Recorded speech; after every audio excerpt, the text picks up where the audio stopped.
We explore around Arl Eamon's estate in Denerim, and we discover that Erlina, the handmaiden of the Queen, has come to talk to us. It seems the Queen isn't too trustworthy of her father, and it's believed that Tim Curry might have reason to have her killed, and her death blamed on Eamon.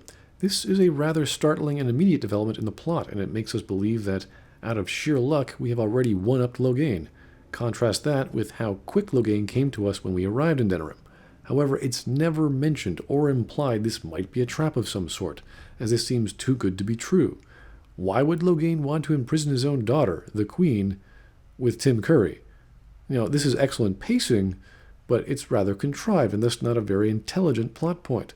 There's no question or intrigue. We just go and do this thing, when there was plenty of opportunity for us to have an implied twist or some degree of caution or the belief that this is all subterfuge. This is the capital of the country, and we are on their territory.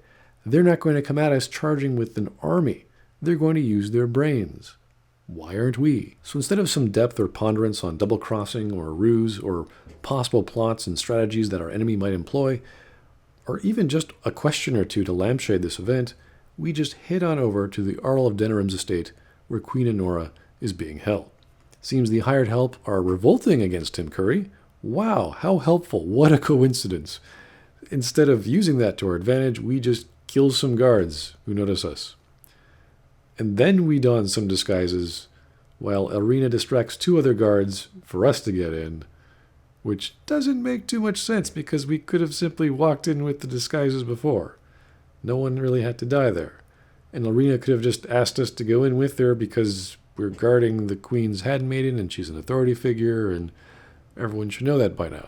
Fine, we'll check the courtyard, if it'll keep you from wetting yourself, but there's nothing there. Luckily, this is Dragon Age Origins and not Team Metal Gear Solid. The guards we killed previously have their bodies dissolve into pools of blood.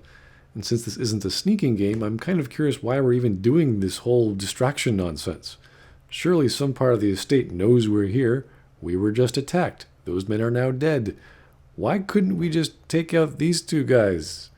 We certainly don't need to hide the bodies. I bet the angry mob outside would have liked some disguises too, but apparently their armor dissolved as well. Regardless, we're hiding behind a wall to give the illusion that this is a sneaking game when there are no actual sneaking mechanics.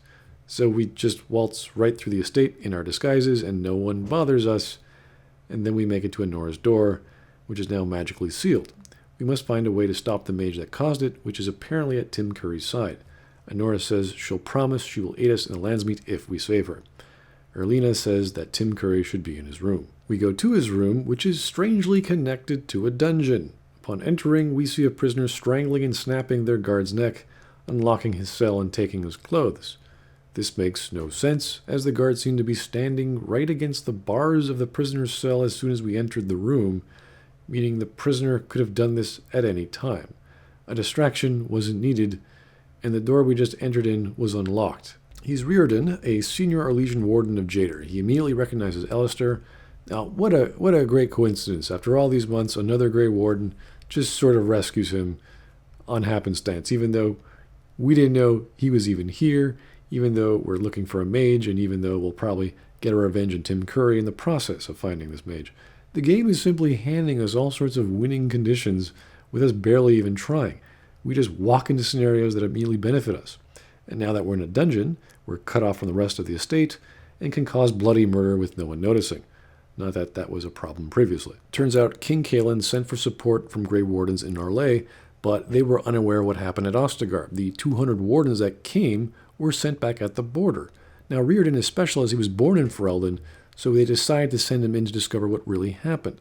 This implies now that no one else could get in, or there were no Grey Wardens of Ferelden birth there, and this was their only option.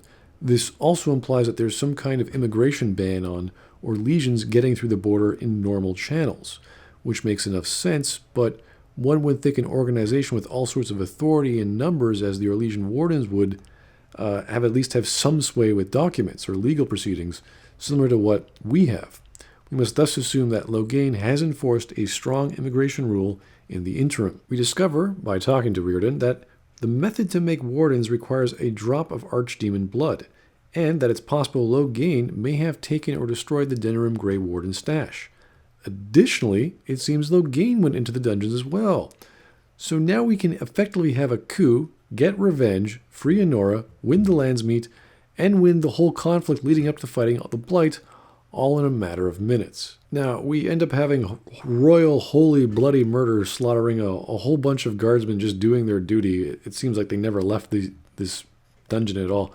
But we come across people we might recognize from other origin stories, particularly the City Elf origin one. For example, Oswin, and this guy will help us out later at the Landsmeet. Aside from the crazy village of cult people, this is the first time we actively kill a whole bunch of people that are pretty much our countrymen. Finally, we make our way to Tim Curry.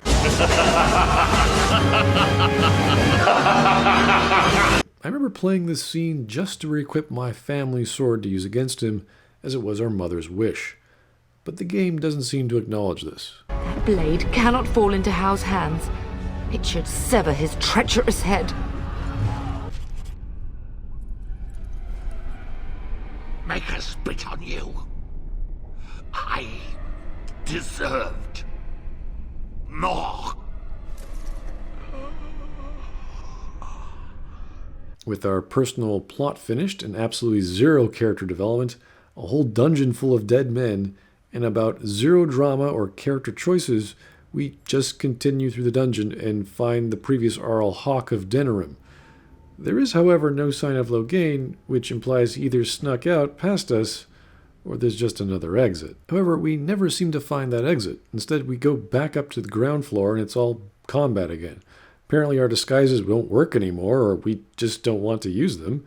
And I guess freeing all those other guys might tip a few people off. Come to think of it, it wasn't very safe up here in the first place. What was our exit strategy for these supposedly free prisoners? Didn't we send them up to their deaths, or to get caught and imprisoned again? So, how did those prisoners escape exactly? And with Tim Curry dead, wouldn't the old Arl that we just freed take over now? Or are they still loyal to Tim? There are a lot of questions we need detailed to understand this scenario. However, all of that goes away as we immediately run to Anora's door, and she's already all decked out in her disguise to escape.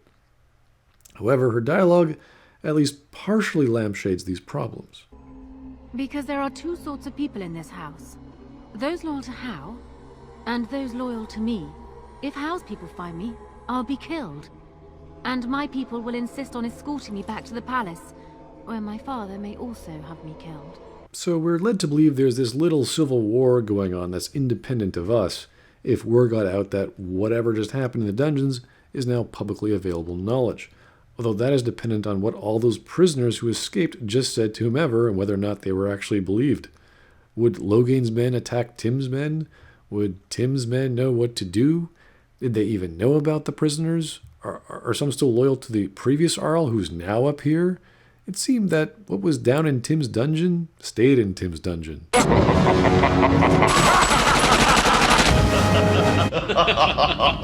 Enough now, I'm bored. Well, your royal lordship, don't mind us, but there are arrows and swords swinging across your face. Shh.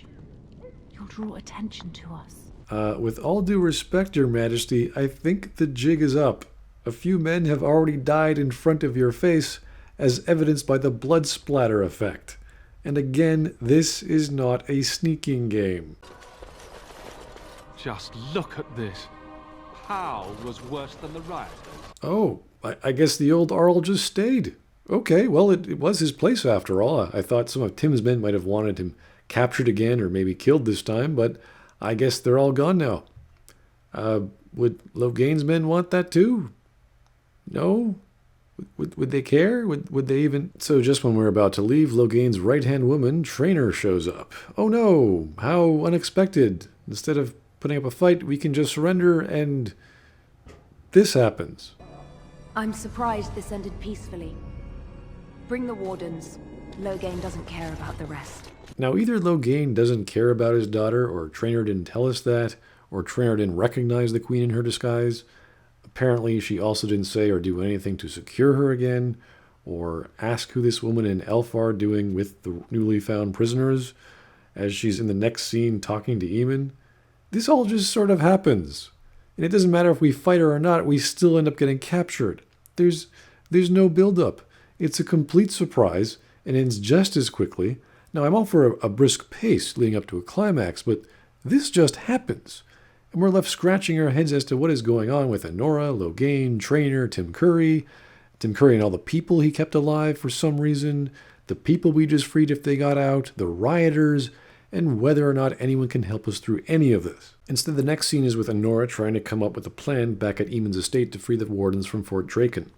This then assumes the Queen has no authority, or no means of getting her own men to help out, or even talk to her father. She's either faking it, all at our expense, or Loghain is seriously an usurper of the crown, and she's just a figurehead for the people. We're then treated to a cutscene of another dungeon complete with an animated torture chamber, and then this magical camera that just pan through all these scenes and directly into our cell, through the walls, where we end up talking to Alistair, and he asks us who we think will come and rescue us.